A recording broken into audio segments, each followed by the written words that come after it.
जो साथियों के बीच में मजदूर साथी हों या बुद्धिजीवी हों या अलग अलग पेशे से आए हुए साथी हों, ये भेद खत्म हो जाना चाहिए और इस चीज के प्रति एक स्वीकारोक्ति होनी चाहिए। ठीक है, इसमें भी एक दिक्कत दिखाई पड़ती है। जैसे हाल ही में जो कुछ ऐसे ये बिहेव किया गया, हमारे एक मजदूर साथी, ड्राइवर है वो साथी, और उनको सीधे सीधे कहा आप तो मजदूर नहीं है। ठीक है, या इसी तरीके से जो कई तरीके का ये होता है कि, लेकिन एक चीज और यहाँ देखनी चाहिए, क्या इस पर मतलब ये मेरी समझ सही लग रही है। जैसे जब हम कहते हैं कि जो जहाँ बुर्जुआ पूंजीवाद है वहाँ ट्रेड यूनियन में स्वतंत्रता ज्यादा होती है, और वो, लेकिन जब कानून ऐसे बनते हैं जैसे कि कई तरीके से ट्रेड यूनियन मूवमेंट को भी सप्रेस करने की स्थिति भारत में भी दिखाई पड़ रही है। ठीक है, जैसे वो कुछ तो कानून की इतना दिन पहले आपको हड़ताल के लिए 6 महीने पहले आपको नोटिस देनी पड़ेगी, और उसके पहले ही आपके ट्रेड यूनियन मूवमेंट को सप्रेस करने की सारी तैयारी कर ली जाएगी। ठीक है, तो एक तरीके से ये गैर मतलब ट्रेड यूनियन को भी उन कानूनों के खिलाफ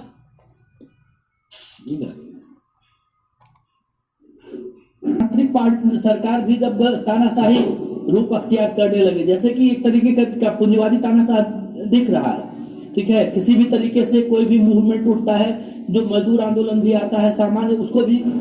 मतलब किसी भी तरीके से दबाने की प्रवृत्ति हो दिखाई पड़ रही है। ठीक है, अब मजदूर आंदोलनों के प्रति जो एक उदारता हुआ करती थी वो अब नहीं दिखाई पड़ रही, ट्रेड यूनियन पर बहुत ज्यादा ये आ गया है। तो ऐसे में जनवादी पार्टियों का क्या रोल बनता है, और ट्रेड यूनियन और जनवादी पार्टियों में क्या ज्यादा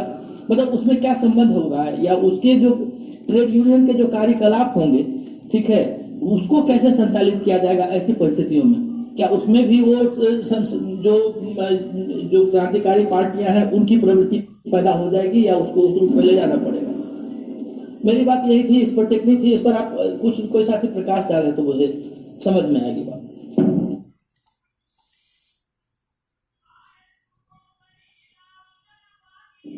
नरेंद्र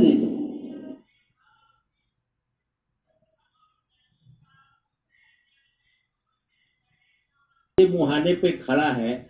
जहां पर अक्सर चर्चा चल रही है कि फांसीवाद का दौर है और लगातार कदम उधर बढ़ भी रहा है।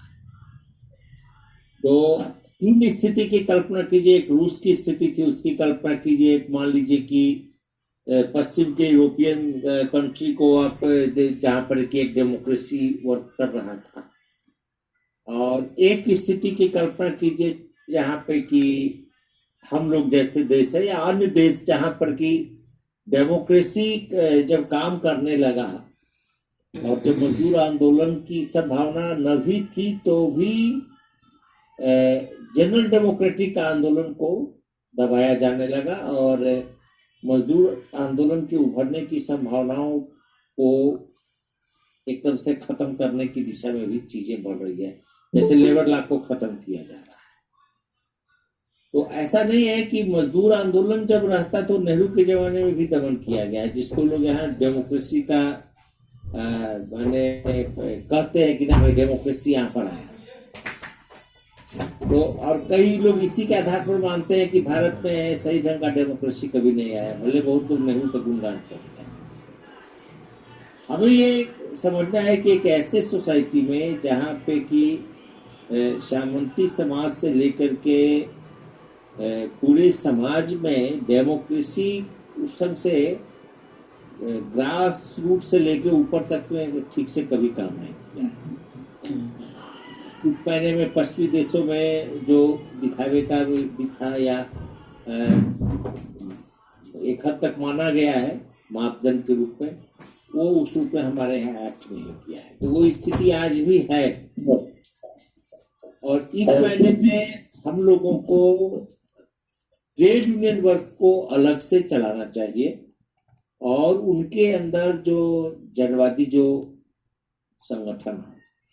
उसको काम करने में शुरू से ही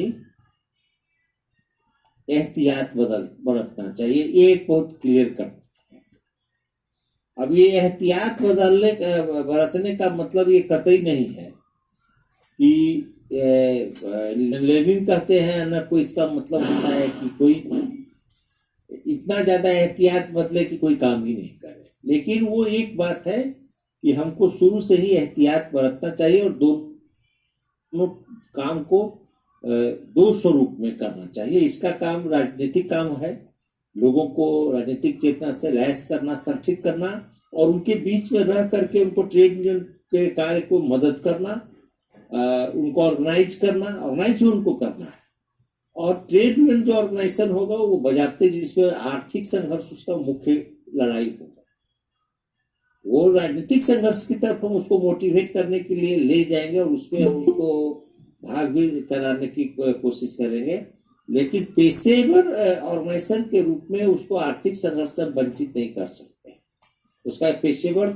स्वरूप हमेशा बना रहे। देखिए, हमेशा इसमें आर्थिक संघर्ष के बाद पिछले चैप्टरों में लेनिन जो है सो माने जोड़ देते हैं राजनीतिक संघर्ष पर, लेकिन यहाँ पर ये कह रहे हैं कि as a trade union organisation वो अपने पेशेवर जो वर्क है उसमें वो लगे। सोशल डेमोक्रेटिक पार्टी के रूप में पॉलिटिकल सेंटर और ऑर्गेनाइजेशन के रूप में हमारा काम है कि उसके अंदर जो है सो राजनीतिक काम को आगे बढ़ाया जाए, उनके लोगों को राजनीतिक से लैस किया जाए, राज्य को माने पूंजीवादी राज्य को केंद्र किया जाए, टारगेट किया जाए, ये सारी बातें इसमें आती हैं। तो ये दोनों बातों को हम लोगों को दिमाग में रखना होगा और हम लोगों को ज्यादा से ज्यादा उनके बीच में राजनीतिक काम करते हुए ट्रेड यूनियन आगे बढ़ाना चाहिए।